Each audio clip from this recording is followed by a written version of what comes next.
আল্লাহ চাইলে কি না পারেন? আমার আল্লাহ সব পারেন। যে মা মুসা আলাইহি আসসালামের জন্মের সাথে সাথে সিন্ধুকে ভরে নদীতে ভাসিয়ে দিলেন, আমার আল্লাহর ইচ্ছেতে সেই মা মানে মুসা আলাইহি আসসালামের নিজের মা তাকে লালন পালন করার সুযোগ পেল। এই পৃথিবীতে যা কিছু ঘটে আল্লাহর ইচ্ছেতেই ঘটে। একটা গাছের পাতাও আল্লাহর হুকুম ছাড়া নড়ে না। আল্লাহ সর্বশক্তিমান, আল্লাহ মহান, তার কোনো তুলনা হয় না। হ্যালো এভরিওয়ান, আসসালামু আলাইকুম। This is me Sonia Akter from my page lifestyle of Sifat Safwan থেকে বলছি। আশা করি সবাই খুব ভালো আছেন। আমি আলহামদুলিল্লাহ ভালো। এক রাতে ফেরাউন আশ্চর্যজনক এক স্বপ্ন দেখল। স্বপ্নের ব্যাখ্যায় গণকরা তাকে বলল, বনি ইসরায়েল বংশে এমন এক ছেলে শিশুর জন্ম হবে যে আপনারও আপনার রাজত্বের ধ্বংসের কারণ হবে। ফেরাউন এতে ভয় পেয়ে গেল। সারা রাজ্যের ফরমান জারি করল যে বনি ইসরায়েল বংশে জন্ম নেওয়া সকল পুত্র সন্তানকে হত্যা করতে হবে।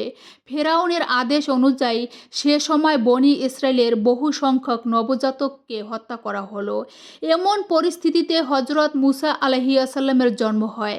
তার মা ফেরাউনের ভয়ে শিশু পুত্রকে কাঠের সিন্ধুকে ভরে নদীতে ভাসিয়ে দিলেন।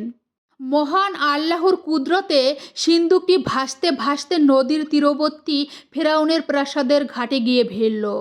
মায়াময় চেহারা ফুটফুটে শিশুটিকে দেখে ফেরাউনের স্ত্রী আসিয়া কোলে তুলে নিলেন। লালন পালনের উদ্দেশ্যে শিশুটিকে প্রাসাদে নিয়ে গেলেন। কিন্তু সে সময় শিশু মুসা আলাইহিসসালাম কারো দুধ পান করছিলেন না। ঘটনাচক্রে ফেরাউনের স্ত্রীর মাধ্যমে মুসা আলাইহিসসালামের নিজের মাতা তার ধাত্রীমাতা হিসেবে নিয়োগ পেলেন। এরপর মহান আল্লাহর অসীম কুদরতে মুসা আলাইহিসসালাম নিজ মায়ের দুধ পান করতে থাকেন। এভাবেই শিশু মুসা আলাইহিসসালাম নিজ মায়ের কোলে লালিত পালিত হতে লাগলেন।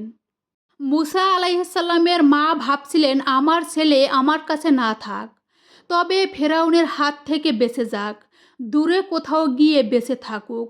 মা তো এমনই হয়। কিন্তু কি দারুণ বিষয়, আল্লাহ সেই মায়ের বুক সেই সন্তানকে দিয়ে ভরিয়ে দিল। সুবহান আল্লাহ। মুসা আলাইহিসসালাম বেঁচে গেলেন এবং সেই মায়ের বুকে ফিরে এলেন। হে আল্লাহ, তুমি এমনইভাবে সকল মায়ের বুকের সন্তান মায়ের বুকে রেখো। আমার এই ভিডিওগুলো রোজার ভেতরে করা। আমি রোজার ভেতরে ডিমের পুডিং এবং ঠান্ডা ঠান্ডা কফি পুডিং বানিয়েছিলাম। সেই ভিডিওগুলো এডিট করা হয়নি, ভয়েস দেওয়া হয়নি, তাই আজকে আমি ভিডিওটা ভয়েস দিলাম, এডিট করলাম। সবাই ভালো থাকবেন, সুস্থ থাকবেন, সবার জন্য অনেক অনেক শুভকামনা। দেখা হবে অন্য কোনো সময় অন্য কোনো ভিডিওতে। Thank you for watching.